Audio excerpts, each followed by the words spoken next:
이처럼 우리 지난 특별 새벽 기도회 동안 한 주간 내내 들었던 말씀처럼 엘리야의 하나님, 저와 여러분의 하나님인 줄 믿습니다. 특별 새벽 기도회 다 끝났는데 오늘 또 엘리야에 대한 말씀을 하는 줄 어떻게 알고 이 찬양을 준비했는지 모르겠어요. 참 우리 찬양대는 우리 저하고 참 잘 맞는 것 같아요, 그죠? 자, 여러분, 오늘 부활절 두 번째 주일입니다. 무슨 주일이라고요? 부활절 두 번째 주일. 여러분 오른쪽에, 제가 볼 때 여러분 왼쪽에 현수막, 부활주일 현수막을 떼지 않고 걸어둔 이유가 뭐라고요? 부활주일은 지난 주일로 끝난 게 아니고 매 주일이 부활절이다라고 하는 사실을 기억하자는 취지에서 그렇게 한 것입니다. 여러분, 오늘 주님 부활하신 부활절인 줄로 믿으시길 바랍니다. 그 시기가 딱 맞춘 건 아니지만 주님이 주일에 부활하셨기 때문에 매 주일이 부활주일이고, 그래서 부활의 기쁨이 충만하고 또 우리에게 부활을 주시는 주님 앞에 예배하고 영원한 영생의 소망을 가지고 여러분 하나님 앞에서 예배하며 믿음으로 사시기를 주님의 이름으로 축복합니다. 오늘도 우리를 위해 부활하신 주님 앞에 부활의 기쁨 가지고 예배드리는 여러분에게 부활의 기쁨과 은총이 충만하게 임하기를 주님의 이름으로 축복합니다. 자, 그래서 오늘 우리가 우리를 부활시키시는 하나님이라는 제목의 말씀을 들으려고 하는데요.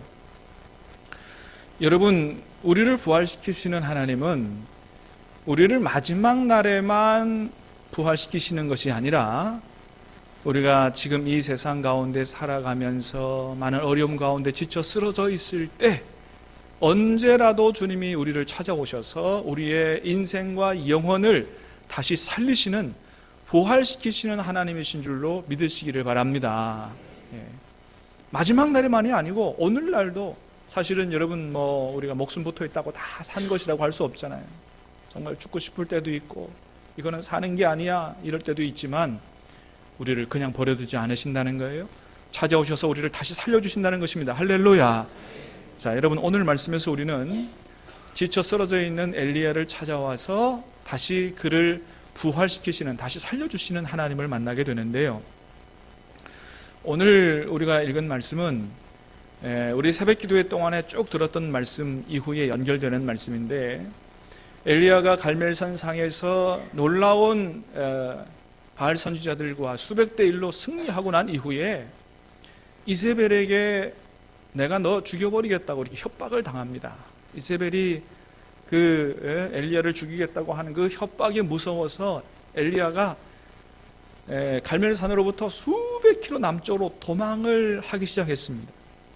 그래서 남쪽으로 내려가고, 우리로 말하면 평양에서 지금 부산으로 내려오는 것과 똑같은 거예요. 남쪽 중에서도 가장 남쪽인 부산, 이 부엘세바로 내려가고, 그 다음에 거기서도 더 하루길쯤 더 광야로 들어가서 로뎀나무 아래에 엎드려서 하나님 앞에 이렇게 기도하는 거예요. 우리 스크린에 있는 말씀을 한번 같이 읽어보겠습니다. 시작. 자기 자신은 광야로 들어가 하루길쯤 가서 한 로뎀나무 아래에 앉아서 자기를 여호와여 넉넉하오니 지금 내 생명을 거두시옵소서. 아멘. 한마디로 말하면 지금 엘리야의 심정이 어떻다는 거예요? 죽고 싶다는 것입니다. 살기 싫다는 거예요. 죽고 싶다는 거예요. 여러분, 얼마 전까지만 해도 엘리야가 어떤 사람이었어요? 기도할 때 하늘 문이 열립니다. 불이 쏟아지고 장대비가 쏟아지고 450대 1, 850대 1, 바알 선지자들과의 싸움에서 멋지게 위대한 승리를 거두는, 정말로 찾아보기 둘도 없는 그런 엄청나고 위대한 사람인데, 여러분, 지금은 완전히 반대되는, 정말 이해하기 어려운 이런 엘리야의 모습을 보게 되는 것이죠. 여러분, 우리는 이런 엘리야의 모습에서 뭘 보게 되는 겁니까? 아무리 한때 대단하다 할지라도 정말로 한없이 연약한 한 인간의 모습을 보게 되는 것이죠. 여러분, 그렇습니다. 야고보 사도가 얘기하는 것처럼 원래 엘리야는 원래부터 대단한 사람이 아니었다. 원래부터 위대한 사람으로 태어난 게 아니라 우리와 성정이 같은 사람이라 그랬습니다. 우리랑 똑같은 사람이라는 거예요. 그렇게 평범한 사람임에도 불구하고 누구 손에 붙들리니까? 하나님의 손에 붙들리니까. 할렐루야. 평범한 사람이라도 하나님의 손에 붙들리면 엘리야처럼 승리하고 쓰임받게 될 줄로 믿습니다. 이 하나님이 우리 하나님이라는 거 아니겠어요? 우리의 소망은 여기 있는 거 아니겠어요? 나는 비록 연약하지만 하나님께서 내 인생을 붙드시면 얼마든지 우리도 위대한 승리를 거두고 하나님 앞에 영광을 돌리며 정말로 크게 쓰임받는 삶을 살 수 있다. 여러분, 그렇습니다. 엘리야가 하나님의 손에 붙들렸으니까 그런 위대한 일들을 이루어낸 거지, 원래부터 엘리야가 위대한 사람이 아니었다는 거예요. 연약한 사람이요, 성정이 같은 사람이요, 평범한 사람이었다. 그가 우리랑 똑같은 사람이기 때문에 한때 대단한 승리를 거뒀다 할지라도 또 지금은 완전히 나락으로 떨어져서 디프레스드해서 영적 침체를 겪고 있는 거죠. 죽고 싶다는 것입니다. 이런 상태를 우리 신앙적으로 말하면 영적 침체에 빠졌다 이렇게 얘기하지만, 심리적으로 말하면 우울증에 걸렸다 이렇게 얘기할 수 있을까요? 하여튼 여러분, 이렇게 하나 저렇게 하나, 하여튼 모든 의욕이 상실됐습니다. 아무것도 할 수 없는 무기력증에 빠지게 됐습니다. 그저 죽고 싶은 마음만 그에게 있는 거예요. 근데 여러분, 참 놀라운 건 뭐냐 하면, 이렇게 정말 하나님, 나는 이제는 죽고 싶습니다, 아무것도 하기 싫습니다, 할 수 있는 것도 없습니다, 이렇게 하나님 앞에 기도하고 있는 이런 엘리야의 인생이 여기서 끝난 게 아니라 하나님이 그를 치유하심으로 말미암아, 할렐루야, 더 위대하고 아름다운 제2의 인생을 출발하게 되더라 하는 것입니다. 그걸 보여주는 게 열왕기상 19장, 오늘 말씀을 포함한 열왕기상 19장 말씀이에요. 자, 그러면 오늘 말씀을 통해서 하나님이 그렇게 영적 침체에 빠질, 우울증에 빠진 이 엘리야를 어떻게 치료하고 회복시키시는가, 한번 다시 말씀을 잠깐 보면, 자, 첫 번째는 우리가 사실 두 가지는 지난 부활주일 새벽에 봤어요. 첫 번째는 뭐냐 하면, 일단은 좀 쉬게 하심으로 그를 회복시키시더라 라고 하는 거예요. 자, 5절 6절 말씀 스크린을 통해서 같이 읽어보겠습니다. 시작. 로뎀나무 아래에 누워 자더니 천사가 그를 어루만지며 그에게 이르되 일어나서 먹으라 하는지라. 본즉 머리맡에 숯불에 구운 떡과 한 병 물이 있더라. 이에 먹고 마시고 다시 누웠더니, 로뎀나무 아래에 도망가서 하나님 앞에 죽고 싶다고 기도하면서 그냥 잠이 들어버렸어요. 하나님이 천사를 보냈습니다. 천사를 보내서 일단 자는 엘리야 깨워서 뭐라고 하냐 하면, 뭐라 그래요? 일어나서 먹어라. 그리고 먹고 나서 또 잡니다. 근데 그런 엘리야를 보면서 하나님이, 야, 너 지금 뭐 하는 거냐? 여기 와서 지금 뭐 하고 있는 거야? 막 책망하시면서 야단치지 않으시더라. 그냥 깨워서 먹으라 그러고 먹고 나서 또 자는 그런 엘리야, 그냥 그렇게 쉬게 하나님이 놔두셨다는 것이죠. 여러분, 그렇습니다. 하나님은 사실 지금 엘리야가 얼마나 영적으로만 아니고 육체적으로도 지쳐 있는지를 너무나 잘 아셨어요. 여러분, 그동안 엘리야가 얼마나 많은 일을 했어요, 그죠? 갈멜산상에서 바알 선지자 수백 대 일과 싸웠습니다. 그것만 해도 얼마나 힘든 일인데, 하루 종일 기도하면서 얼마나 힘든 일인데, 거기서 승리를 거두자 바알 선지자 기손 시내로 내려다가 직접 시킨 게 아니고 직접 다 처단을 했어요. 최소 잡아도 450명이라고 그랬죠. 얼마나 힘든 일입니까? 근데 그 이후에도 쉬지 못했습니다. 다시 비를 내려달라고. 정말 이스라엘에게 필요한 하나님의 축복은 불이 아니고 3년 가뭄이었기 때문에, 비였기 때문에, 또 하나님의 약속의 말씀 받았기 때문에 다시 기도하러 갈멜산으로 꼭대기로 올라갑니다. 여러분, 얼마나 힘들겠어요. 거기서 하나님 앞에 비가 올 때까지 계속 기도했습니다. 그리고는 지금 이세벨의 협박 때문에 수백 킬로, 평양에서부터 부산까지 내려와서 또 저기 옆에 5, 6도라 그럴까요? 하여튼 더 들어갔어요. 거기서 여러분 그렇게 기도하고 있는 엘리야, 얼마나 피곤했겠습니까? 하나님이 그걸 다 알고 계시는 거죠. 그렇기 때문에 어떻게 하셨다고요? 쉬게 하고 먹게 하고 또 쉬게 하고 그랬다는 거예요. 여러분, 그렇습니다. 지친 사람에게 있어서 최고의 명령은 뭐예요? 그건 쉬는 거죠. 여러분, 그런 쉼이 지친 사람에게 쉬게 하는 것이, 쉼을 통해서 기력을 회복하도록 하는 것이 하나님의 방법이라는 것이죠. 그래서 쉬는 것은 죄가 아니다. 게으르고 노는 것이 죄지 쉬는 것은 결코 죄가 아니다. 하나님이 엘리야를 회복시키시는데 먼저는 쉬게 하고 먹게 함으로 회복시키시더라, 그런 거예요. 두 번째는 천사를 보내서 위로하게 하시더라. 자, 5절을 다시 볼까요? 시작. 로뎀나무 아래에 누워 자더니 천사가 그를 어루만지며 그에게 이르되 일어나서 먹으라 하는지라. 천사를 보내셨다. 천사를 보내서 어루만지도록 하고, 어루만지는 게 뭘까요? 위로가 되고 격려가 아닐까요? 토닥토닥 하는 것일 수도 있고, 또 먹을 수 있는 음식도 갖다 주고. 여러분, 엘리야에게는 하나님께서 천사를 보내셨지만 하나님이 저와 여러분에게 천사를 안 보내도 천사 같은 사람들 보내실 줄 믿습니다. 간절히 바라기는 저와 여러분들에게는 서로가 하나님이 보내신 천사 같은 사람들 될 수 있게 되기를 주님의 이름으로 축복합니다. 하나님은 그런 하나님의 마음을 가진 사람들을 보내셔서 위로하게 하시고 격려하게 하시고 새 힘을 얻게 하시면서 우리를 치료하고 회복하시는 하나님이시다는 것입니다. 세 번째는 동굴 밖으로 나오게 하심으로 치료하시더라는 거예요. 자, 스크린에 있는 말씀 9절 11절을 같이 보겠습니다. 시작. 엘리야가 그곳 굴에 들어가 거기서 머물더니 여호와의 말씀이 그에게 임하여 이르시되 엘리야야, 내가 어찌하여 여기에 있느냐? 너는 나가서 여호와 앞에서 산에 서라 하시더니, 엘리야가 로뎀나무 아래에 들어갔다가 그 다음에 하나님이 주시는 음식에 힘입어서 다시 호렙산으로 갑니다. 근데 호렙산으로 갔는데 거기서 뭐 모세처럼 기도하고 이런 게 아니고 뭐냐면 동굴 안으로 더 들어가 버렸다는 거예요. 그러니까 아직도 완전히 회복된 게 아니죠. 로뎀나무 아래서 완전히 회복된 게 아니고 동굴 안으로 또 들어갔어요. 근데 하나님이 거기까지 찾아오셨습니다. 그리고는 여러분 뭐라고 했다고요? 너는 네가 어찌해 여기 있느냐? 너는 나가서 여호와 앞에 산에 서라. 동굴 안에서 나오라는 거예요. 여러분 그렇습니다. 사람들이 이렇게 영적 침체에 빠지면 도망가고 싶어 하죠. 우울증에 빠지면 자꾸 어두운 곳으로 들어가고 싶어 하죠. 사람 만나기 싫은 거예요.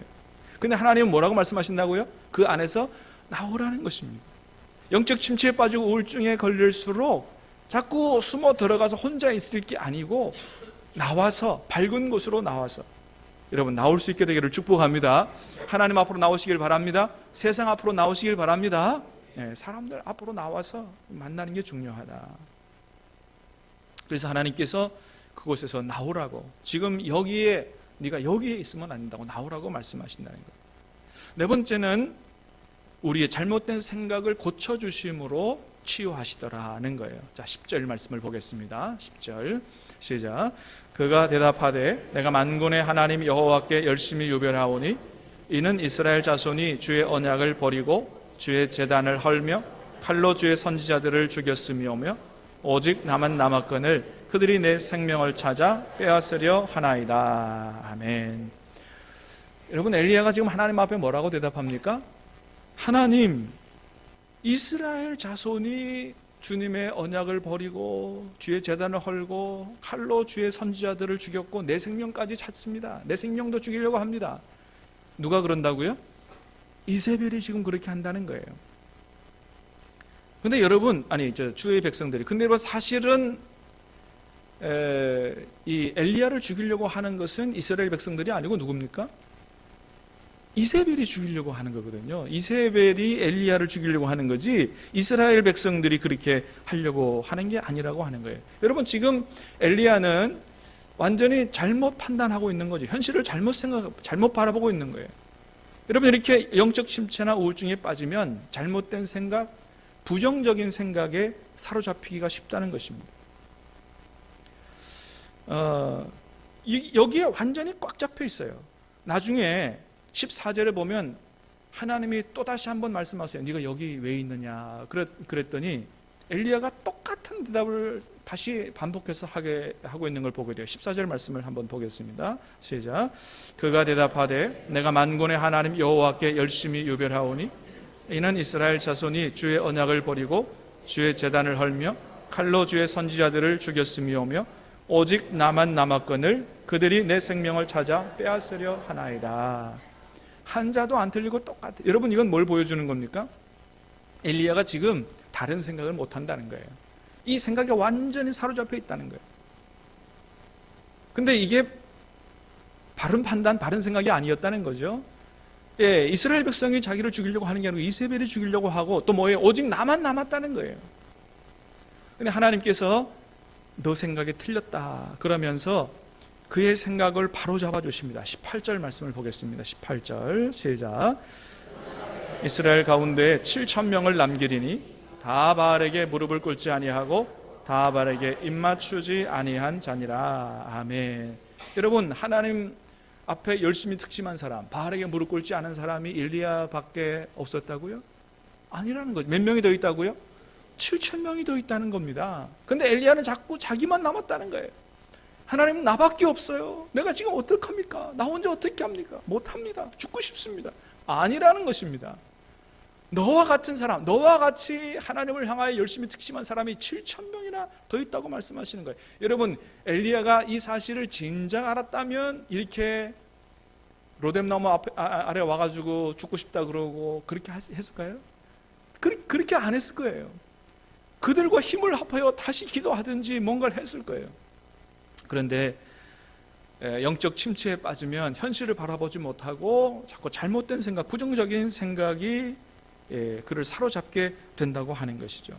여러분, 그렇기 때문에 우리는 평소에 현실을 제대로 바라보는 이것이 중요하고 또 하나님의 말씀으로 우리 생각이 긍정적으로 바라볼 수 있는, 바라보고 생각할 수 있는 이런 훈련들을 평소에 하는 게 대단히 중요하다. 사랑하는 여러분, 저와 여러분의 생각이나 감정이 진리가 아니고 하나님의 말씀이 정답이고 진리인 줄로 믿으시기를 바랍니다. 그래서 우리가 내 생각, 내 부정적인 생각을 사로잡힐 게 아니고 하나님의 말씀을 통해서 고난 중에도 우리와 함께 계시는 하나님, 고난을 통하여 우리를 새롭게 세워가시는 하나님, 그 하나님의 선하신 섭리를 바라보면서 어려움 중에도 소망을 가지고 미래를 내다볼 수 있는 이렇게 생각할 수 있는 힘을 갖는 게 이게 대단히 중요하다. 여러분, 하나님의 말씀으로 긍정적으로 소망을 가지고 생각할 수 있는 힘을 여러분, 말씀 묵상, 큐티를 통해서, 그런 훈련을 통해서 우리가 하나님의 말씀으로 생각할 수 있는 그런 힘을 갖게 되는 것이죠. 이렇게 여러분, 하나님은 엘리야로 하여금 하나님의 말씀으로, 말씀을 주심으로 말미암아 말씀을 통해서 생각을 고쳐주시고 그를 치유하시고 회복시키시는 그런 하나님이신 것을 보게 됩니다. 그래서 그 다음 말씀에 보면 엘리야를 찾아오셔서 세미한 음성으로 말씀해 주세요. 자, 11절 12절 말씀을 봅니다. 시작.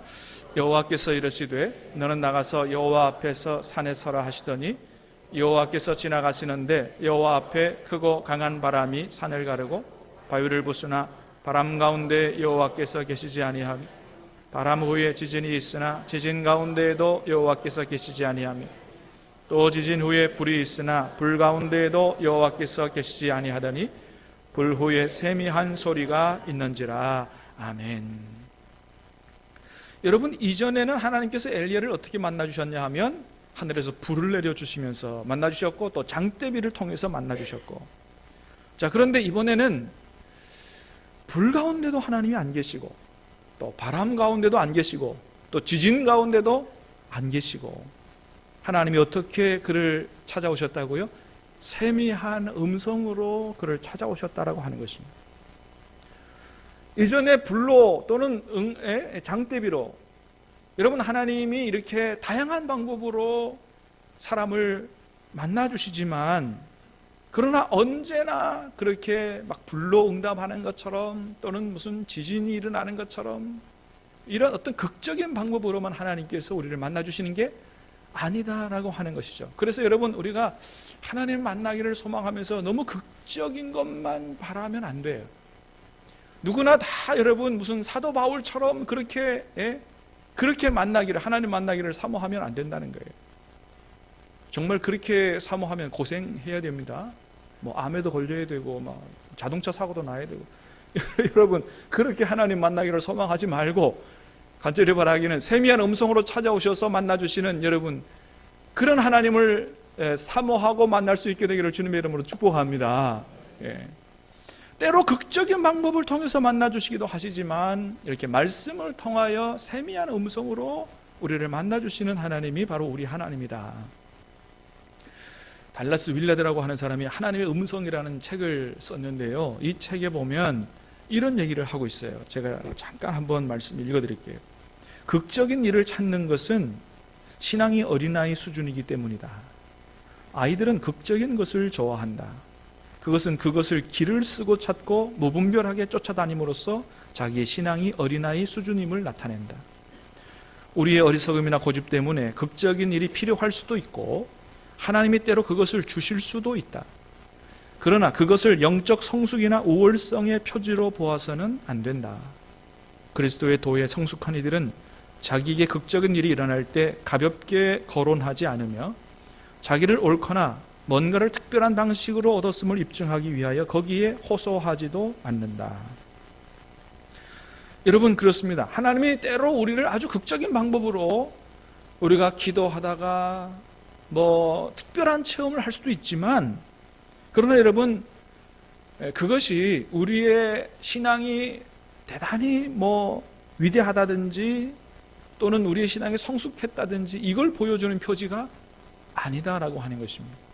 여러분, 신앙이 성숙한 사람, 하나님처럼 생각할 수 있고 여러분, 하나님의 말씀을 따라 살아가는 사람이 신앙에 성숙한 사람인 줄로 믿으시길 바랍니다. 어떤 특별한 체험을 했다고 그 사람이 대단한 신앙을 가진 사람이 아니라는 거예요. 특별한 체험은 내 신앙이 대단해서가 아니고 오히려 뭐라고 그런다고요?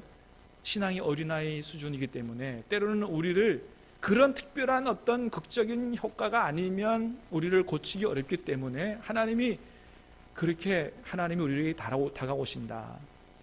그래서 우리는 어떤 그런 극적인 것들을 체험하려고 그런 체험을 추구해서는 안 되고 늘 하나님의 말씀을 깊이 묵상하고 하나님을 닮아가려고 하고 하나님 말씀에 순종하려고 하는 이런 신앙생활을 해야 된다.